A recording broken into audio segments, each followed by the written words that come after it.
નમસ્તે ગુજરાત, મારું ગુજરાત યુટ્યુબ ચેનલમાં આપ સર્વે સાથી મિત્રોનું સ્વાગત છે। તો આજના મુખ્ય ખેડૂત સમાચાર ઉપર એક નજર કરીએ તો હોળી આવતા રેશન કાર્ડમાં ભેટ ઉપરાંત જોઈએ તો જલ્દી બતાવી લેજો બેંકોના કામ અને ક્રેડિટ કાર્ડ નિયમોમાં મોટા ફેરફાર।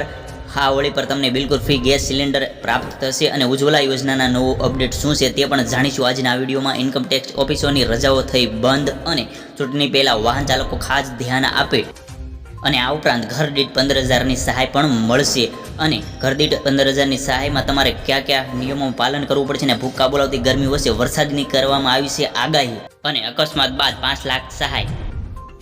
તો મિત્રો આ તમામ સમાચારની વિગતે વાત કરીએ તે પહેલા મારું ગુજરાત યુટ્યુબ ચેનલને અત્યારે જ સબસ્ક્રાઇબ કરીને બાજુમાં આવેલ બેલ આઇકનને દબાવજો જેથી રોજબરોજની તમામ માહિતી અમારી આ યુટ્યુબ ચેનલના માધ્યમથી તમારા સુધી પહોંચતી રહે। તો સમાચારમાં આગળ વધીએ તો હોળી આવતા રેશન કાર્ડમાં મોટી ભેટ। તો રેશન કાર્ડમાં 3 વ્યક્તિના નામ હોય અને તેમાં એક જ વ્યક્તિનું આધાર મેપિંગ બાકી હોય તો પણ તંત્ર દ્વારા આખું રેશન કાર્ડ બ્લોક કરી દેવામાં આવ્યું છે અને અનાજ આપવાનું આવ્યું નથી ને જેમાં રેશન કાર્ડના કેવાયસી કરીને ફરી અનાજ આપવાની જાહેરાત કરી છે। તો NFSA અંતર્ગત નોંધાયેલા 72 લાખ રેશન કાર્ડ પૈકી 6.65 લાખ રેશન કાર્ડ શંકાના આધારે બ્લોક કરાયા છે અને આ બ્લોક કરાયેલા કાર્ડમાં કેટલાક મૃતકોના નામે ચાલતા હતા તે ડમી હોવાની શંકા ગઈ હતી, જેના કારણે આ જે રેશન કાર્ડ છે તે બ્લોક કરવામાં આવ્યા છે।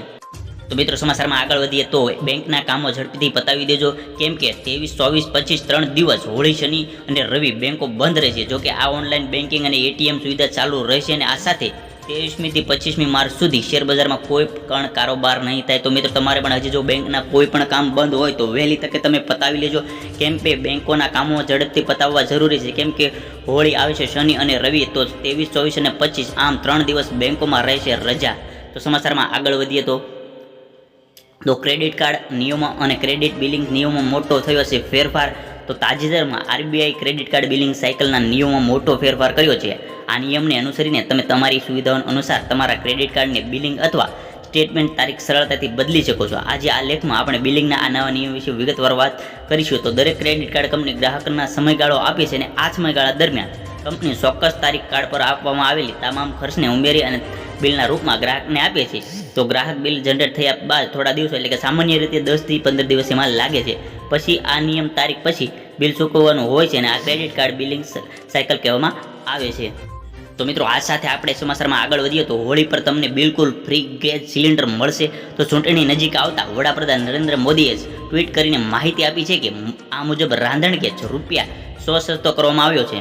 6 મહિનામાં બીજી વખત રાંધણ ગેસ સસ્તો થયો છે અને નવીનતમ અપડેટ અનુસાર અમે તમને જણાવી માગીએ છીએ કે ઉજ્જવલા ગેસ કનેક્શન ધારકોને હોળીના શુભ અવસર પર સંપૂર્ણપણે મફત ગેસ સિલિન્ડર આપવામાં આવશે અને નવીનતમ માહિતી અનુસાર રાજ્યના કરોડો ઉજ્જવલા ગેસ કનેક્શન ધારકોને આ હોળી પર બિલકુલ ફ્રી મફત ગેસ કનેક્શન આપવામાં આવશે, જેથી હોળીની મજા છે તે બમણી જોવા મળશે।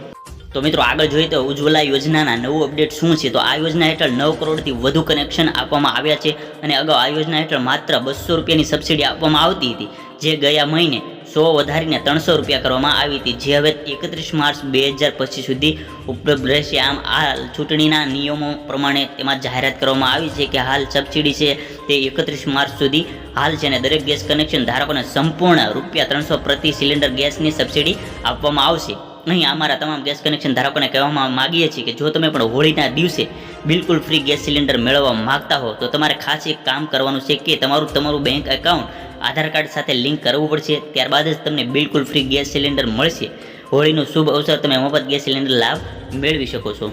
અને આ સાથે જોઈએ તો વોટ્સએપનું નવું ફીચર। તો વોટ્સએપ એક પછી એક અવનવા ફીચર્સ લાવી રહ્યું છે, ત્યારે તમે નવું એક ફીચર્સ આવી ગયું છે અને વોટ્સએપ છેલ્લા ઘણા સમયથી 30 સેકન્ડનો વિડીયો સ્ટેટસ પર મૂકી શકાતો હતો, હવે તે વોટ્સએપના નવા અપડેટ સાથે 1 મિનિટ સુધીનું વિડીયો સ્ટેટસ મૂકી શકાશે। આ પહેલાં જ વોટ્સએપ દ્વારા GB વોટ્સએપને બ્લોક કરવામાં આવ્યું હતું અને ત્યારબાદ હવે આ એક નવું ફીચર આવી રહ્યું છે।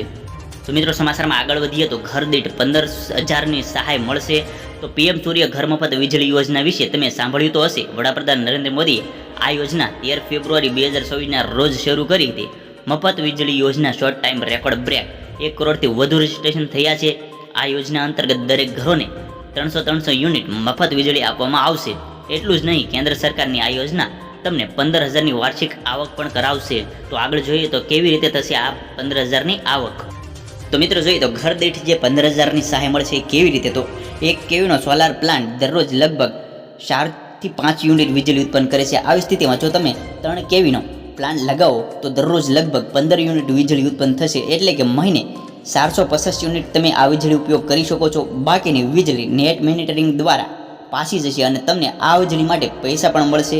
સરકારનું કહેવું છે કે આ યોજના તમે એક વર્ષમાં લગભગ 15,000 રૂપિયાની કમાણી કરી શકો છો. આમ આ સહાય માટે તમને સરકાર દ્વારા સબસિડી પણ આપવા માંડી છે. આ પ્લાન્ટમાં તમારે લગભગ 1.5 લાખ જેટલો ખર્ચો થઈ છે, તો તેની અંદર તમને 78,000 જેટલી સબસિડી સરકાર દ્વારા આપવામાં આવશે જો તમે આ પ્લાન્ટ નાખવા ઈચ્છો છો તો. અને આ સાથે વાત કરીએ તો ચૂંટણી પહેલાં વાહન ચાલકો ખાસ ધ્યાન આપે. તો ચૂંટણી પહેલાં વાહન ચાલકોને એ ધ્યાન આપવાનું છે કે ચૂંટણી પ્રચાર માટે વાહનનો ઉપયોગ કરતાં પહેલાં વાહન રજિસ્ટર કરાવવાનું અંગે જાહેરનામું બહાર પાડ્યું છે. ચૂંટણી પંચ દ્વારા લોકસભાની ચૂંટણીની તારીખ જાહેર કરવામાં આવેલ છે, જે પૈકી ગુજરાત રાજ્યમાં તારીખ 7/5/2024ના રોજ મતદાન થનાર છે. આ વાહનો mini bus, station wagon, taxi, ખાનગી કાર, ટ્રક કે ટ્રેલર કે તેથી વિનાનું ટ્રેક્ટર, ઓટો રિક્ષા, સ્કૂટર વગેરેનો સમાવેશ થાય છે. આ હુકમનો ભંગ અથવા ઉલ્લંઘન કરનાર ભારતીય ફોજદારી અધિનિયમ કલમ 188 હેઠળ શિક્ષાપાત્ર થશે અને જાહેરનામું તારીખ 8/5/2000 સુધી અમલમાં રહેશે અને ખાસ ધ્યાન આપજો. સમાચારમાં આગળ વધીએ તો ચૂંટણી કાર્ડ વગર મત આપી શકાશે. જો તમારી પાસે ચૂંટણી કાર્ડ નથી તો તમે ચૂંટણી પંચ ધારા હેઠળ દસ્તાવેજો જણાવ્યા વિના કે જેની મદદથી તમે તમારો મત આપી શકો છો. Aadhaar card, driving licence, MNREGA card, સરકારી સેવા કાર્ડ, પાસપોર્ટ ફોટો, ચોંટાડેલું પેન્શન કાર્ડ અથવા આરોગ્ય વીમા card, smart card, photo, passbook, અન્ય વિકલાંગતા કાર્ડ અને સત્તાવાર ઓળખ કાર્ડ આપીને કોઈ પણ કાર્ડ તમે બતાવીને તમારો મત આપી શકો. આ વખતે આ નિયમ લાગુ કરવામાં આવશે.